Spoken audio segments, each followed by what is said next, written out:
I'm just done with this club. I'm done with this whole process. I'm just sick and tired of it. At the end of the day, like I disagree with what Christian said, saying that he's not worried about this game. We've been playing poor in pre-season. We start the season, we were rubbish against Man United. We got away with it, so everyone got giddy. We are good against Leeds because we're the superior team. We go into this game, and I'm not seeing anything tactically different. I agree with what Hugo said. I'm not seeing any tactical evolution. How many more excuses? Oh, we need a better 10. Odegaard's been rubbish for 2 years. Yeah, I agree. So why are we not playing him? Dalman was our best player in pre-season. We don't play him. We get Gyökeres. How is Ekitike simulating into the way that Liverpool play football quicker than we can get Gyökeres into the game? How many more times is he going to make runs and Martinelli's running with the ball, getting it out of play? Martinelli was supposed to move him on. Why is he still here? Why is he still here? We don't know how to cut the umbilical cord at Arsenal. Everything, bro, even my mum had to cut the umbilical cord. Cut the umbilical cord with the majority of these players, bro. A lot of them are not good enough. There's a group of good players. Some of them are not good enough. Cut the umbilical cord. Why is he still here?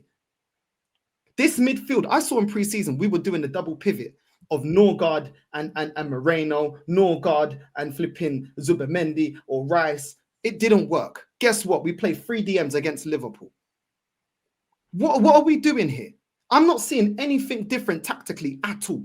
I'm not seeing the substitutions by this manager. This manager has the balls to come out in pre-season, come out after the game and say, "Oh, Eze he had a 1v1 chance with the goalkeeper." Yeah, well, guess what? It wasn't based off of your flipping tactics and the way that you got us setting out, the way you got us setting out to play against Liverpool. He created that chance by himself, and you want to criticize him. You've got multiple creative players on the bench. You've got Skelly, you've got Ethan, you've got flipping Dowman. You've got multiple players on the bench that can create. When he signed Eze, he said, "I like Eze for the vision and the passing." Well, guess what we were lacking against Liverpool? Decision-making in the final third. This guy, even when he has the options to change games, he doesn't make the right decisions. How much more do we need to see? He ran out of ideas. I called him out against PSG because we resorted to long throw-ins. Long throw-ins. And this fan base used to take the piss out of Mourinho. These men need to apologize to Mourinho because your manager, the diabolical defensive football that he's playing, could never do what he did at Inter, could never do what he did at Porto, and could never do what he did at Chelsea. So I don't understand the defense for this manager when these men got chest and mouth for managers that are defensive like Conte, but win major honors. But this manager fails at every opportunity. You've got options now. You've got creative midfielders. You've got your striker. People told me, "Oh, Madueke is going to be the guy that's going to connect with Gyökeres." Well, where's that been? Because I ain't seen that. And the fact that people are, "Oh, Madueke was he was our best player," but the bar was low. Because the bar was low getting him in the first place. Because he's rubbish. He's not good enough. I am done with the excuses. This manager isn't good enough. I cannot believe that people are telling me, "Oh, yeah, but Dalman, we've got to ease him into the team." Really? Where was this energy for Skelly? Where was this energy for Saka? Because they were getting into the team and they were young. Where was this energy when we started a youth project? All the people that were behind it told us it's a youth project. Now we've got young players that I rate anyway. I like Ethan, I like Skelly, I like Dalman. Now all of a sudden we can't get them in the team. But when it's Nketiah, when it's all them other guys, when it's Reece Nelson, our new contract, get him into the team, Nketiah in the room. It don't make no sense. I am done with the excuses, bro. They're picking and choosing and moving the bar from this fan base. I'm done with it. It was a youth project, yeah? Well, there's some youngsters I'd like to see starting because they're better than a lot of these players. I know what I'm going to get out from Madueke. I know what I'm going to get from Martinelli. So why are we starting with the same players that ain't good enough? How is it that we're sitting here? We already know that Moreno is not effective as a DM, and this manager continues to do the same nonsense. All the experiments I want this manager to do, doesn't do. Drop Odegaard to the 8. He can't do it in the 10. He can't do it in the 10. Too many touches, not effective enough. And then he comes out and says Odegaard was injured. Why did you sub him on? Man says Saliba got his ankle twisted in the warm-up. Why are you starting him? Why are you starting him? And then you want to lie. This manager's got the audacity to lie in our face and say, "Oh, I saw that Saliba couldn't continue, so I subbed him off." No, he fell down and he couldn't continue. But it's the same treatment that you gave to Timber. You kept him on when he was hopping. Last season, you started Ben White. He was injured. You started Saka this season. I could already tell in pre-season this Saka was not fit. But you started him, ran him into the ground. You ran Havertz into the ground. You ran Jesus into the ground. How many more times? A couple of years ago, you pushed Partey back onto the pitch when he was injured. Let him continue until he gets injured as well. It is a joke. It is a joke. I'm not asking for things that are out of this world. This manager doesn't manage injuries. When he's asked about Havertz and a knee injury, it's going to be a couple of weeks. But then when Ben White's out, it's going to be a couple of weeks. I don't know about the injury. I don't know. One thing I do know, Arteta, is you continue to play players injured and they keep getting re-injured. Jesus is now injury prone. How many more players, man? To sit there and only bring Diamond on in the 89th minute is a disgrace.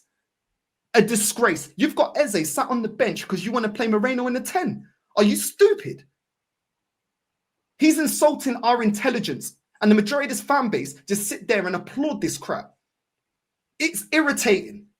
Bro, I don't care he hasn't been here for 21 years. The backing and all the support that the people that do love this manager he's had, it is done now. You win a major honor or get out.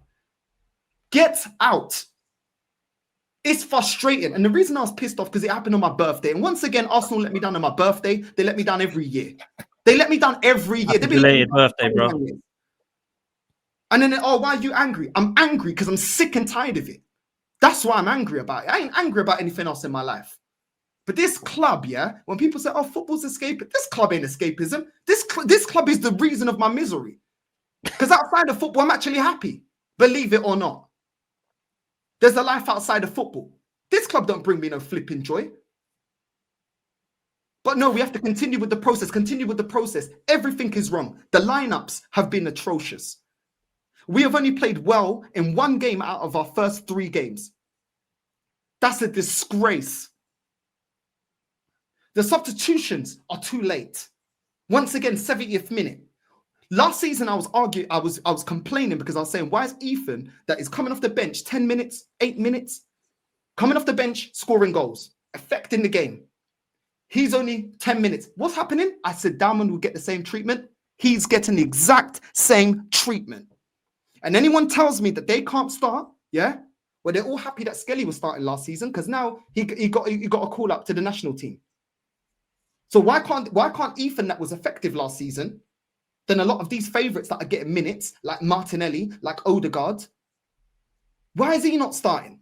It doesn't make sense, bro. I'm done, man. This club, man, I swear down, it's not the club I started supporting.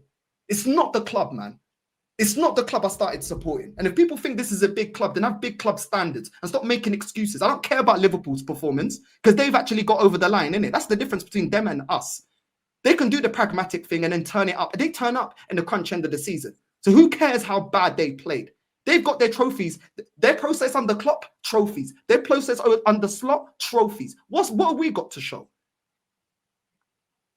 We're the team that needs to prove that our process is going to actually lead to something, not them. So don't worry about them. They were in a cup final a couple of seasons ago. They'll play the kids, they got over the line. If it's us, it's the excuse as to why we can't win stuff. Can I just say one thing, North? I get your points, man. I agree with a lot of what you're saying. I think the team selection was wrong. We're 3 games in, man. A lot of these crash outs, it's like we're 31 games in and we're 7th. Like, were we not playing like this in pre-season, Christian? Cool, yeah. Some games we were, some games were better. I was at the Bilbao game. We played very well. Look, some games were better. Obviously, it's pre-season. All right. I don't think we played well against United. I don't think we were particularly good against Leeds. I think we turned it up in the second half. Let me ask you a question though. This is 3 games in, right? Who is your favourite at the start of the season or now? Who's the favourite for the Premier League to win it? Liverpool. I said Liverpool. Liverpool. Everyone here will probably say Liverpool, right? Online analysis probably going to say Liverpool. Who do you think is the best team in this league? Liverpool. You're going to say Liverpool, right?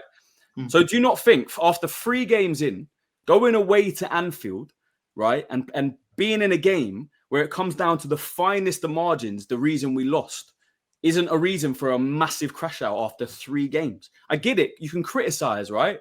What year are we in, Christian, of this process? It's not about process. This is about right now, the season we're in. The season's not done. And we don't look we're not prepared trophyless than we this did season, before. like people are saying. Do we look back? Do we? Are we out of every competition this season? Okay, so we're prepared in terms of players. You're happy with the transfer window, right? Yes or no? 100%. Yeah, I'm more than happy. Cool. There's a lot of players that I'm happy with, yeah? Cool. Yeah. So when we see big games, PSG, Bayern Munich from before, Man United, why are we going back? What I'm saying is, I'm not seeing the right lineup. I'm not seeing the right substitutions at the right times, and I'm not seeing anything tactically different to get us over the line. So why am I right now going to go into the Champions League in the knockout stages or in the crunch end of the season? There's nothing to show me that the season's going to end any different. That is why I am frustrated, because I got no evidence of seeing any difference. Bro, I get that.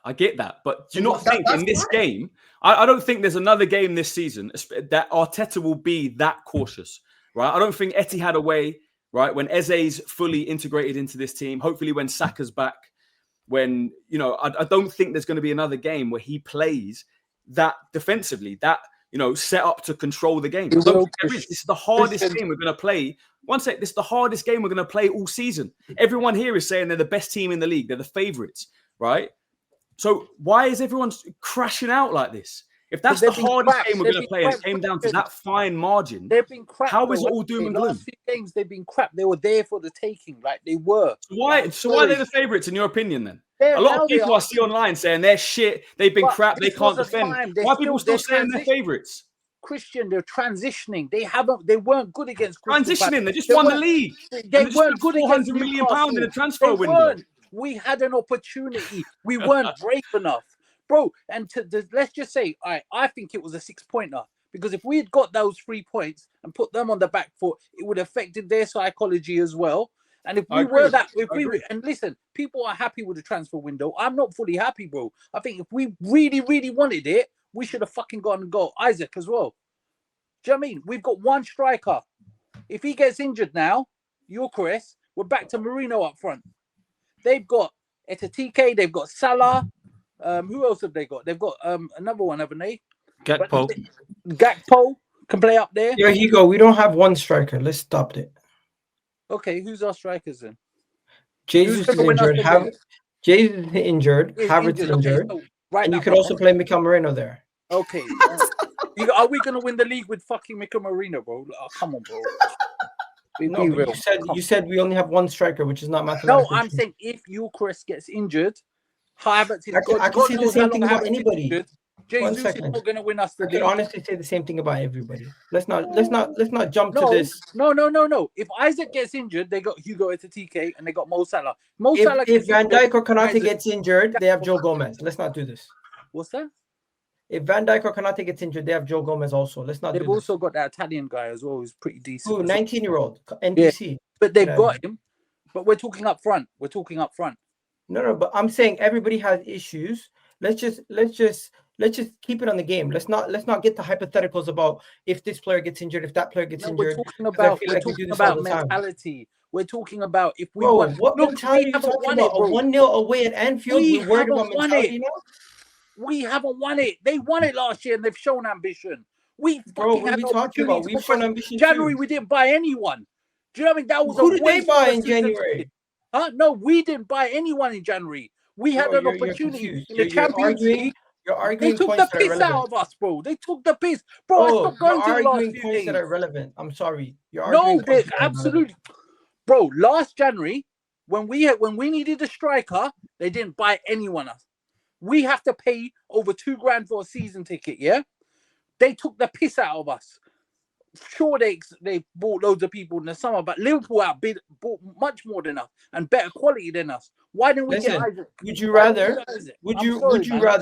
you rather right now have Ollie Watkins as your striker, or would you rather have Victor Gyökeres? I'm happy with Victor Gyökeres. It's a false question.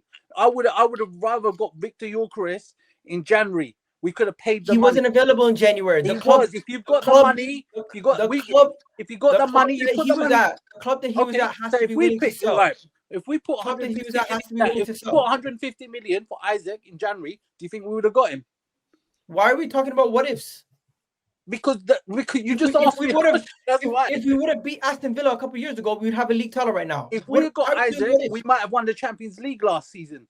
What we Yeah, did. we might have won the quadruple. Who gives a shit? It's No, what I if. give a shit because I go to the matches. Did you seriously? Let me try and bring this back because we're going off on a Why are we tangent doing here. what ifs? It's annoying. There's actual let's not worry about what ifs for a Doing second. what ifs One about second, strikers getting injured. Yeah, let's not worry about what ifs because what Arsenal were the biggest what if club ever, man. Like we could go back to 2004 and talk about what ifs. D, let me bring you in on the point of this. How much of this is on the players and how much of this is on Arteta at the weekend, bro? No, it's all on Arteta. The whole game was on Arteta. I think we're talking about two different things. I think in terms of this game, I think we showed that Arteta was a little bit wasn't brave and he didn't actually do what he needed to do. That's the point of it but let's not come away from the fact that it was a super tight game and it was a wonder free kick that won the game. So in terms of the actual game, yes, it was a close game, but we didn't also look like winning it either. That's the point. So we didn't look like winning it and Liverpool didn't look like winning it. But if there was a team that would have won it, it would have been Liverpool. So I think that's what most people are more annoyed about. So I guess that Arteta did have to try his best to do what he felt was right. But what he felt was right, obviously, ultimately wasn't right. Because one, we didn't win the game, but two, we didn't play much better than Liverpool did in the second half. They were the ones that were controlling the game and got the better of it. So that's what it comes down to. The everything else about whether he's the right man or not, we can have that discussion at the end of the season. But in terms of this game in particular, he didn't there's no reason. Eze is the fittest player in the league in the squad because he was fit for the Community Shield before our players were fit.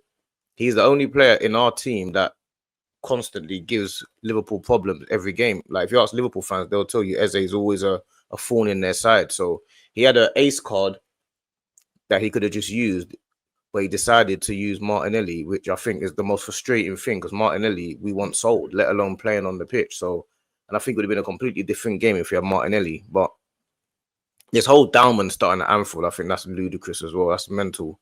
Dalman can't start at Anfield just yet. Like he can come on. Explain why. Go on, D. Well, I believe he's one of the superstar players. I do believe that, but he has to be seen to be. If he has to be seen, we have to wait to see if he actually is that. If he starts at Anfield now, that's a ludicrous decision, whether it works or doesn't work. Now you can say he can be a ludicrous and it works. If it works out, it's a superstar decision making. What about Ethan? Could Ethan have started?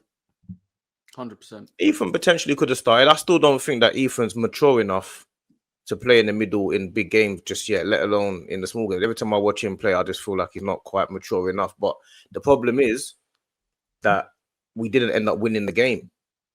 That's the issue. If we had ended up winning the game, then no one has anything to say, but he didn't.